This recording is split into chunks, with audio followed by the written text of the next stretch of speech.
really am excited to do this because I happen to be a watermelon lover. And you know, there are a lot of ways that you can choose a good watermelon. I know there's always the old plunk method, but that's not quite as accurate as just a few little tips I will give you here about choosing the right watermelon so that you know that not only is it ripe and full of water, but it is juicy and sweet. And one of the things you look for, I hope you can see this on this end here, see how yellow this place is, that it's where it was sitting on the ground. If this is kind of white, you're not quite ripe, but the more yellow it is, the riper it is. And then here, I don't know if you can see it or not, but there is, and I can't lift this thing up to get it any closer to you, I'm so sorry, but there is webbing here on the end where the stem was.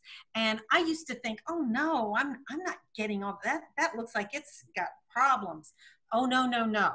That webbing is like that is the golden seal that this watermelon is going to be tasty and delicious. So you're looking for a nice big webbing there at the end where where the stem would be.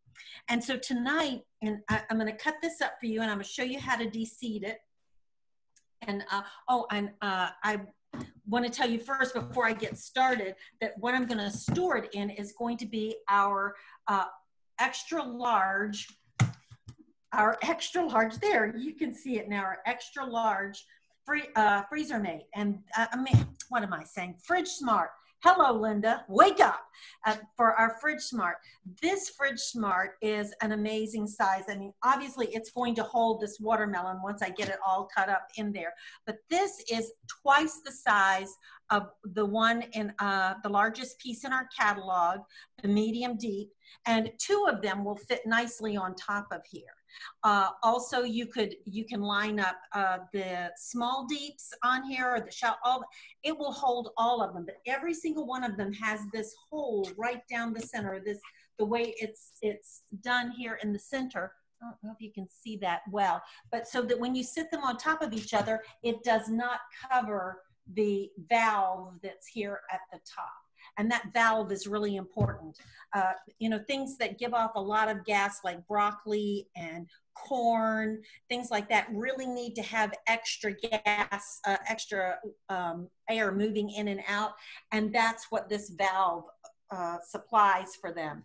And you know, right now, I hopefully where you are too, but we are getting corn like crazy. Corn is plentiful and very inexpensive. So this is a great place to store it. If you leave your corn in the bag the next day, you're going to have a ton of water in there that's going to be starting to break down your corn. So this is a great place to put it. You can either take it out of the shuck or you can leave it in the shuck, but no matter what, when all that gas is released and moisture comes out, it's going to cling to the side of this container and not to your corn or to your broccoli or whatever you decide to put in here. But anyway, I wanted to share that with you. All of our Fridge Smarts are on sale this month. Great, great buy. And that includes this extra large piece as well. I'm also going to be using tonight our chef's knife. This is part of our Universal Series knives. They did a lot of things to make this really neat for us. Every single one of the knives in this Universal series has a different color on it. So they're color coded. So when you're reaching in your drawer for it, you're going to automatically reach for the one that you know does the job. It's just like everything else we do. I ask you where your ketchup is. I mean, you can tell me where it is in your refrigerator. Same with this. You get used to having your knives in there. They'll say, oh no, use the one with the red handle. No, no, no, you need the one with the purple handle. And because you'll automatically know. And they made them so that the handle is what they call ergonomically correct. So it's shaped so that it's very comfortable to use and easy to use. They're very, very sharp because they have a balanced balanced shaft here for the whole thing, and the edge is stainless steel, and it's been stamped so that it's very, very sharp. So wonderful, wonderful things. I love this because you can leave them in your cabinets, in your drawers. open them and close, open and close, open and close them. And it's not going to knock up against your stainless steel edge and ding it or anything like that. So it will always remain sharp for you. And as with all stainless steel things, they don't recommend putting them in the dishwasher only because your dishwashing liquid in your dishwasher is designed, it's very corrosive because it's designed to clean pans that have stainless steel on them. So it will be corroding the edge of your knife as well over time. So I usually wash these by hand. That's kind of what's recommended anyway. And so that's what I'm going to be using tonight, as well as, well, I'll get to that in a minute. So, and I put it on, I don't know that you can see this or not, but it's sitting on one of our microfiber towels, because a microfiber towel will contain 8 times its weight in moisture or in water. And so this is a big old watermelon. I have a feeling it's going to be dripping a lot of water. So that'll catch it a whole lot better than newspaper or things like that. So, and it makes it really easy to turn around then on my counter too. Just using, oh, it's already starting to, oh my goodness, look at that. Is that just gorgeous or what? It's just beautiful. Well, I'm gonna set one part over to the side. Hope that's not in the way there. And the other piece, I'm going to just cut right in half again. So I cut it in half, and now I'm going to cut it in half again. But this time I'm gonna cut it lengthwise instead of right through the middle. It just makes it easier to handle. You know, if you have a smaller watermelon, perhaps you'll want to do it differently, but this one is pretty large. So that's why I chose to do it this way. And what you get, hopefully you can see this now, what you get, I hope you can see those. I need to bring this a little closer, I think.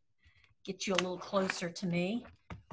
And so you can see those seeds in there. They're all in a column. So from there, I'll just choose one of either the smidget or the 1/8 teaspoon or the 1/4 teaspoon out of my measuring spoons.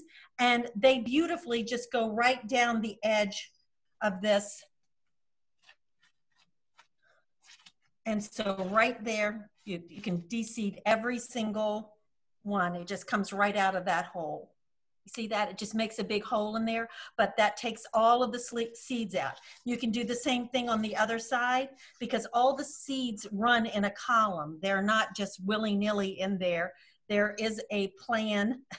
There is a design to the watermelon, and that's exactly how it works. And then you can do that to each piece as it goes on, and then you cut them up, and you can either store them whole down in the large piece if you'd like, you know, or in sections like this, or if you're like me, oh buddy, I'm cutting this up and it'll be mostly gone before bed tonight. I'll be up 15 times, but it'll be delicious. But that's an easy way to de-seed your watermelon using your spoons, and depending upon the size again of your watermelon, you know, maybe you'll want to use a larger spoon because this is really a big watermelon. Or, you know, if your watermelon's smaller, you'll choose the smaller one. But it just makes it very, very easy to go right down the edges, and boom, there you go, you're done. So that's how you de-seed a watermelon. That's how you store a watermelon. That's how you cut up a watermelon. So I hope you'll all enjoy your watermelon. And if you don't, send it to me, because I will.